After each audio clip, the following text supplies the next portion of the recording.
نعم. عمر بن الخطاب حذر أنس بن مالك لما رآه يصلي عند قبر قد لا يكون أنس فطن له ولا درى عنه، ولكن عمر لحذره وشدة انتباهه ناداه فقال القبر القبر، يحذره من الصلاة عند القبر. نعم. وقد ذكر محمد بن إسحاق في مغازيه من زيادات يونس ابن بكير عن أبي خلدة خالد بن دينار قال حدثنا أبو العالية قال لما فتحنا تستر وجدنا تستر في بلاد المشرق. نعم. لما فتحنا تستر وجدنا في بيت مال الهرمزان سريرا عليه رجل ميت. الهرمزان هو ملك الفرس. نعم. وجدنا في بيت مال الهرمزان سريرا عليه رجل ميت عند رأسه مصحف له، فأخذنا المصحف فحملناه إلى عمر بن الخطاب رضي الله عنه فدعا له كعبا فنسخه بالعربية. نعم. فأنا أول رجل من العرب قرأ. كعب يعني كعب الأحبار، لأنه من أحبار اليهود، من الله عليه بالإسلام فأسلم، صار من التابعين. نعم. فدعا له كعبا فنسخه بالعربية، فأنا أول رجل من العرب قرأته مثل ما أقرأ القرآن. فقلت لأبي العالية ما كان فيه؟ قال سيرتكم وأموركم ولحون كلامكم وما هو كائن بعد. قلت فما دانيال هذا نبي، دانيال هذا نبي، وعنده أخبار جاءته بالوحي من الله في فضل هذه الأمة سيرتها الأمة المحمدية. نعم. قلت فما صنعتم بالرجل؟ قال حفرنا بالنهار 13 قبرا متفرقة، فلما كان الليل دفناه وسوينا القبور كلها لنعميه على الناس لا ينبشونه. فقلت نعم.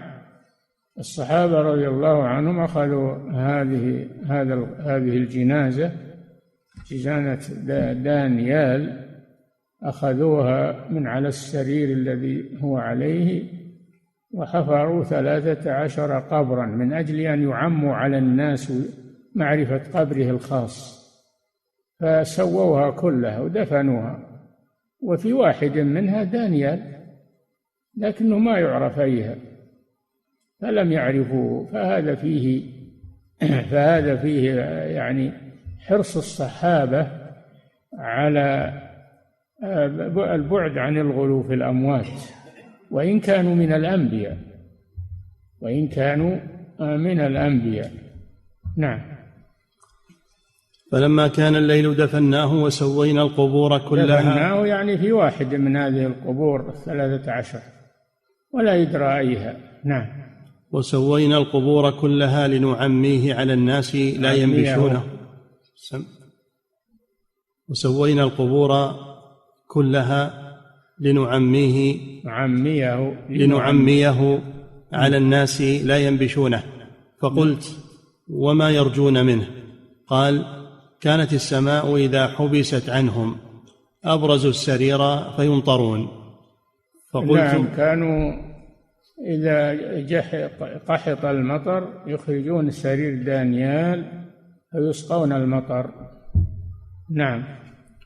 فقلت من كنتم تظنون الرجل؟ قال رجل يقال له دانيال. فقلت منذ كم وجدتموه مات؟ قال منذ 300 سنة. قلت ما كان تغير منه شيء؟ قال لا إلا شعيرات من قفاه، إن لحوم الأنبياء لا تبليها الأرض ولا تأكلها السباع. نعم. ففي هذه القصة ما فعله المهاجرون والأنصار من تعمية قبره لئلا يفتتن به الناس ولم يبرز.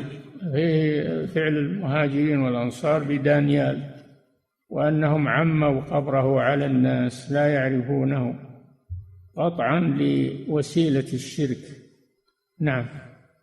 ففي هذه القصة ما فعله المهاجرون والأنصار من تعمية قبره لئلا يفتتن به الناس، ولم يبرزوه للدعاء عنده والتبرك به، ولو ظفر به المتأخرون لجالدوا عليه بالسيوف ولعبدوه من دون الله. نعم، عموا قبره، ما يدرى في أي القبور دفن، من أجل ألا يعبد من دون الله. هذا ما عليه السلف الصالح من المحافظة على التوحيد وقطع وسائل الشرك حتى مع الأنبياء، فكيف بغيرهم؟ نعم. ولو ظفر به المتأخرون لجالدوا عليه بالسيوف ولعبدوه من دون الله، فهم قد اتخذوا من القبور أوثانا من لا يداني هذا ولا يقاربه. نعم، أخذوا من القبور أوثانا لمن لا يداني دانيال في الفضل ولا قريبا منه، وعبدوه من دون الله بزعمهم أنه رجل صالح وأنه يشفع لهم عند الله. هكذا زين لهم شياطين الإنس والجن. نعم.